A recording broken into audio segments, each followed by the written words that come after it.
It went on for 9 months. And really what it was about was I was so desperately unhappy in the relationship.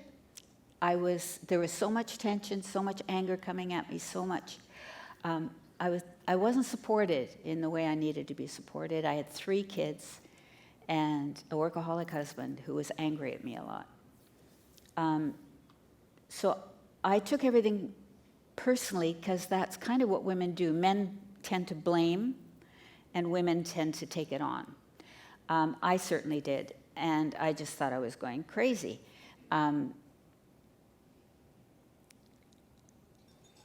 At the same time, I was watching myself and watching our relationship and there was a part of me that was so alert. I couldn't act on it because I was too dependent and I was too unwell. But I was watching and I was learning. And at a certain point, I got better. I actually was put on an antidepressant that helped with sleep, and then things got better and better. And I did a painting when I realized that that it wasn't just me going crazy, but this was sort of like a postpartum depression, and it happens, and I'm part of a community that I'm not, it wasn't just me, it was a situation. And I saw, and I was able to tell Gabor exactly how it was and why I needed him to radically change, our relationship to transform. I did a painting about rebirth. And can you show the birch tree woman? Whoever's on it. There it is. Okay, so while I was depressed during that 9 months, I used to go to Van Dusen Gardens, and I used to commune with a Himalayan birch tree that had eyes. And when I came out of this terrible anxiety, insomnia, depression, I felt like I saw the world through fresh eyes, upside down, inside out. And I just wanted to connect with the tree. At that time, I made huge changes in our lives. I made new rules. I stood up for what I needed.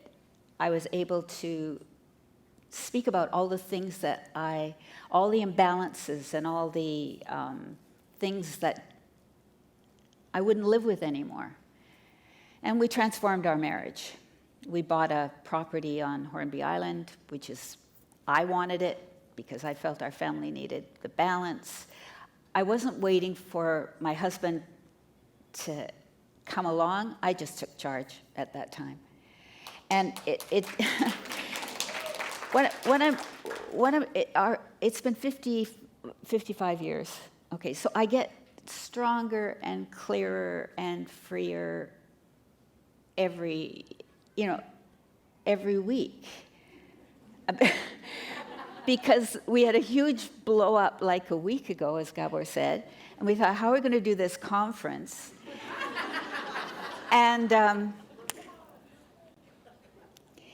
But every time we unpack it, because the truth is always available with these struggles, with these problems.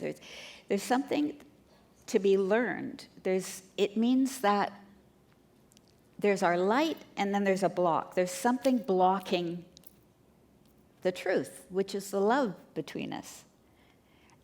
And so what is it?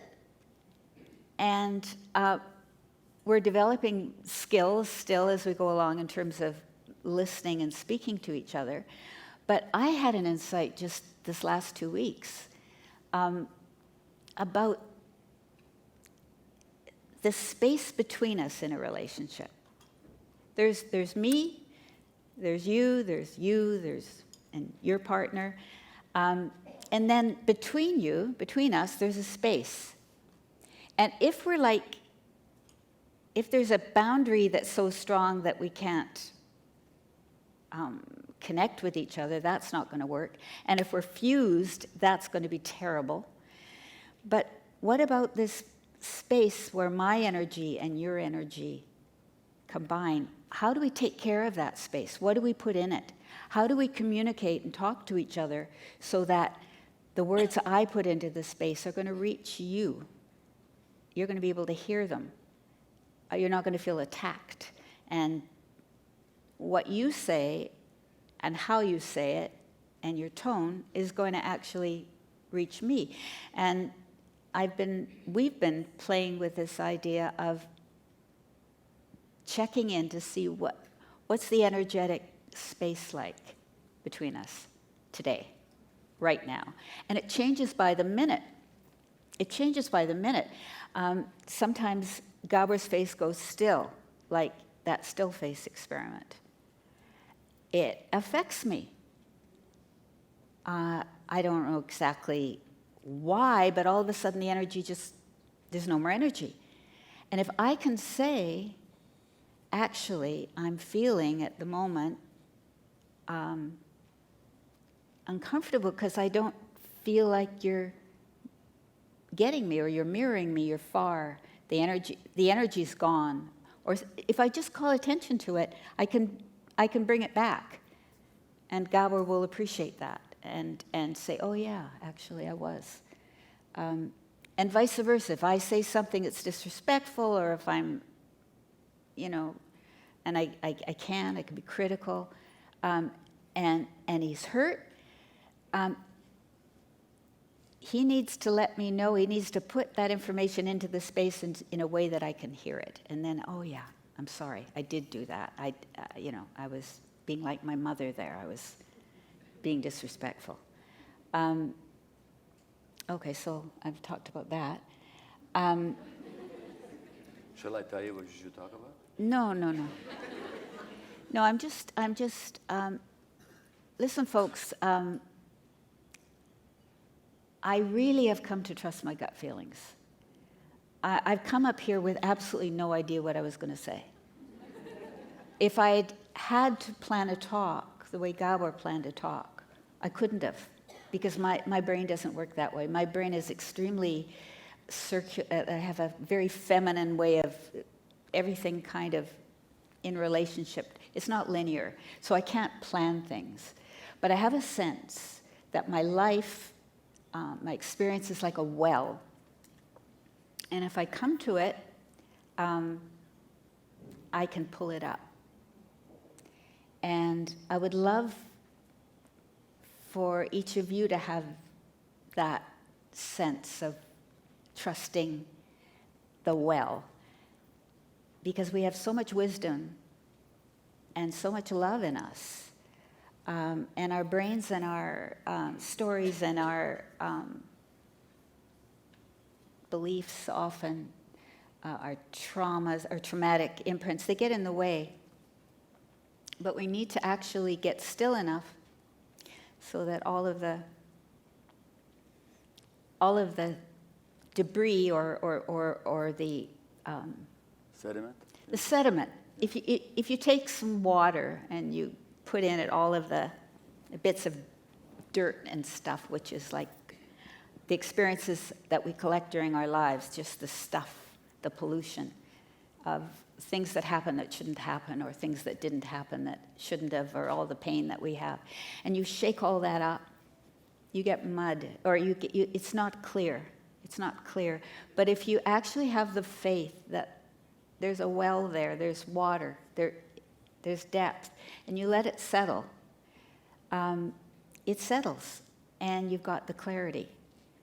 So I've come to trust now that if I'm upset and triggered and miserable, it's because there's an agitation and there's a whole lot of sediment, what I call sediment, in the way.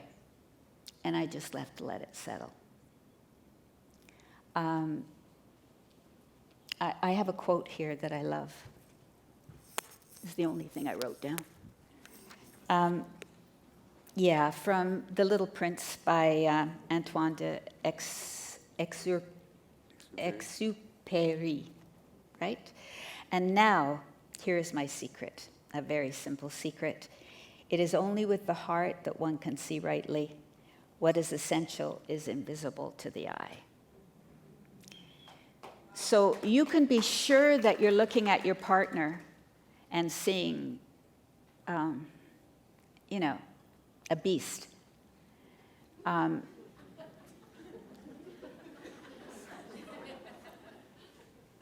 But you're not seeing you're not seeing it all. And probably you're not seeing yourself. And probably what you're not seeing that in that beast is just fear and probably impotent rage. I grew up with a dad who I adored, who very, very vivacious man, but a real Peter Pan. And he was immature, and he raged, and he would take out his rage on my mother and on the kids. And behind it was so much insecurity. And I have this capacity, and I always have with Gabor and with anyone I meet, to see both the dark and the light. We all have it. We all have it, and it's with love that we can see clearly.